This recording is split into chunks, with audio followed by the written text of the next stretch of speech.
Liberty CEO Caitlin Clark expedited WNBA growth but won't sustain it. New York Liberty CEO Kia Clark can't deny the impact that Caitlin Clark has had on the WNBA's business. She's absolutely been a catalyst for the notoriety and popularity of this league at a really special time, Clark said during a Women in Sports event co-hosted by Liberty Media, Fanatics and Barclays at Brooklyn's Barclays Center on Tuesday night. She came in and lit a fire, but there was already a significant level of talent and relishing of players becoming influencers and cultural icons. As all those things meshed, Clark's arrival just expedited what was going to happen over time. Clark acknowledged the sport's recent economic boom, but emphasized it will take more than just the former Iowa star and the league's promotion of her to keep the business momentum going long-term. Not for another 5 years, but 50 years, she said. I want to be talking about monetization, KPIs, and this being a real business. That can't happen with one player because they're going to retire at some point, or could be out with an injury. It's not just on the onus of the league to capitalize, but it's also on the teams, their partners, and the community work that we do. This is an ecosystem. It doesn't happen singularly. WNBA team valuations continue to rise amid the recent spike in interest. The Liberty, which looked to repeat as champions this season, recently sold a minority stake at a $450 million valuation. It is the richest valuation ever for a women's sports team. Clark gave props to Clark 3 days after the Indiana Fever guard dropped 32 points to hand the Liberty their first loss of the season.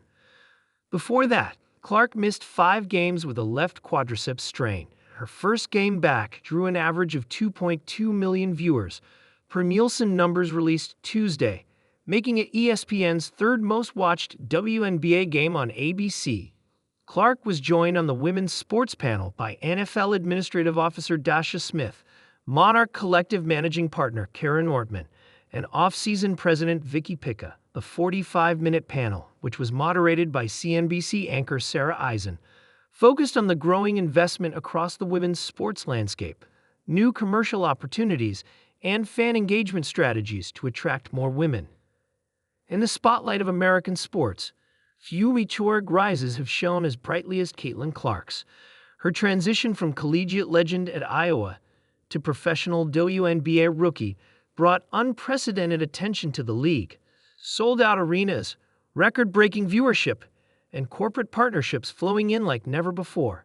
But amid the fanfare, Liberty CEO Kia Clark struck a chord of realism in a recent interview, stating, Caitlin Clark expedited WNBA growth, but she won't sustain it.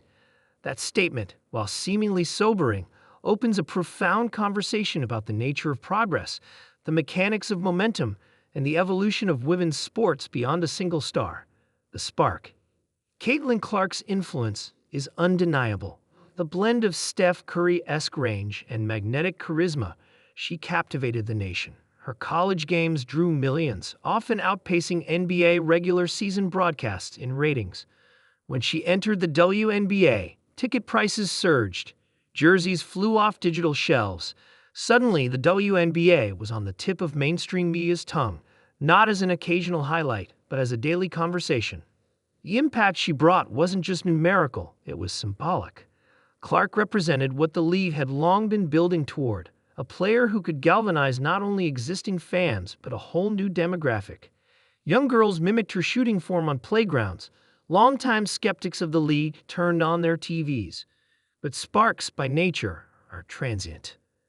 A match can light the fire, but it needs fuel. Clark's remark wasn't a slight to Clark. It was an acknowledgement of reality. No league, no movement, and no cultural shift can be carried by a single athlete.